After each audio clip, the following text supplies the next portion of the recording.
melihat api yang datang dari arah Baitul Maqdis, membakar daerah Mesir namun tidak membahayakan bagi kalangan Bani Israel. Akhirnya semua tukang sihir dan ahli nujum dikumpulkan untuk mengartikan mimpinya tersebut. Sebagian besar dari mereka mengatakan jika akan lahir seorang anak laki-laki dari kalangan Bani Israel yang dapat menghancurkan Mesir. Sejak saat itu Firaun memerintahkan bala tentaranya untuk menangkap dan membunuh di tempat anak dari kalangan Bani Israel tanpa terkecuali. Proses kelahiran Nabi Musa. Seiring berjalannya waktu, ahli nujum mendatangi Firaun dan mengatakan jika tidak lama lagi akan lahir anak laki-laki yang akan menghancurkan kekuasaannya. Mendengar kabar itu, ia langsung memerintahkan pasukannya untuk melakukan pencarian lebih detail di kalangan kaum Bani Israel. Nabi Musa terlahir dari pasangan Imron dan Yukabed yang pada saat mendengar kabar tersebut tentu tidak ingin anaknya sampai terluka. Pada akhirnya saat akan melahirkan, ayah Musa membawa ibunya ke gua agar tidak bisa ditemukan oleh para prajurit kerajaan. 3. Yaitu perjalanan Nabi Musa ditemukan oleh istri Firaun. Setelah kelahirannya, Yukabed bingung menentukan nasib putranya ke depannya. Jika terus disembunyikan di dalam gua, di saat itulah Allah SWT memberikan petunjuk kepada ibu Nabi Musa, yakni membuat peti tahan air lalu menghanyutkan buah hatinya ke sungai. Saat itu keajaiban terjadi. Musa kecil ditemukan oleh istri Firaun. Selama perjalanan itu, kakak Musa diperintahkan untuk mengikuti kemana air membawa peti. Kemudian setelah dibuka oleh istri Firaun bernama Asia, mendapati ternyata isinya adalah bayi kecil. Nomor 4 yaitu menjadi anak angkat Firaun.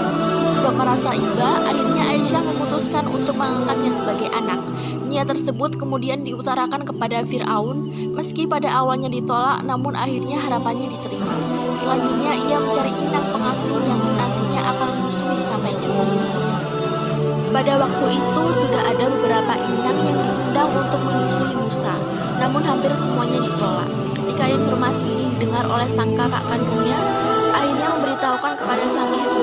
Akhirnya Musa disusui ibunya sendiri dengan segenap kasih sayang. Nomor 5 yaitu pelarian Musa ke Madian. Musa dididik sebagaimana anak raja pada umumnya. Hingga suatu ketika setelah memasuki masa remaja, ia berjalan-jalan ke kota dan mendapati 2 orang sedang bertengkar. Antara keduanya berada di kaum berbeda, yaitu Bani Israel dan pengikut setia Firaun. Kian lama perdebatan makin memanas. Akhirnya Musa turun tangan dan memukul pasukan Firaun sampai meninggal untuk membela kaum Bani Israel.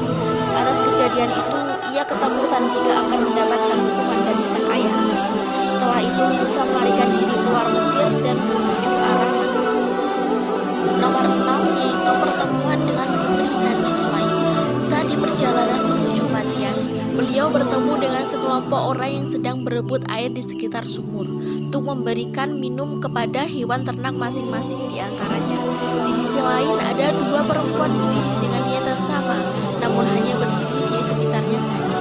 Lantas Musa bertanya kepada keduanya tentang alasan mengapa tidak mendekati sumur dan berebut air untuk memberi minuman kepada ternaknya.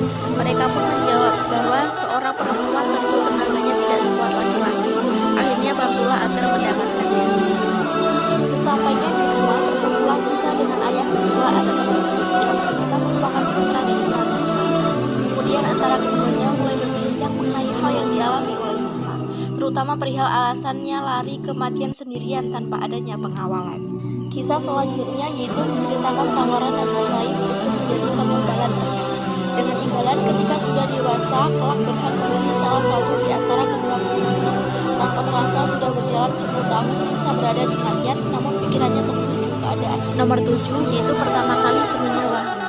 Setelah menikah dengan sang putra, beliau dan sang istri memutuskan untuk pergi ke Mesir.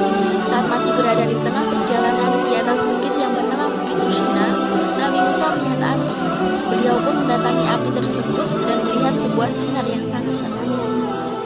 Saat itulah beliau menyadari adanya pertanda dari Allah Subhanahu wa Ta'ala.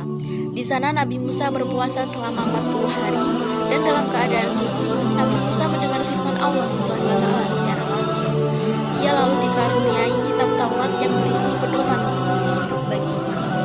Hal ini dikisahkan dalam firman Allah surat Toha ayat 9 sampai 14, yaitu firman-Nya berisi, "Apakah telah sampai kepadamu kisah Musa ketika ia melihat api, lalu berkatalah ia kepada keluarganya, tinggallah kamu di sini.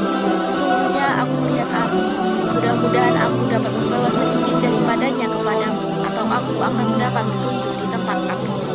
ketika ia datang ke tempat api itu, ia dipanggil, "Hai Musa, sesungguhnya aku inilah Tuhanmu, maka tinggalkanlah kedua terompahmu. Sesungguhnya kamu berada di lembah yang suci, dan aku telah memilih kamu.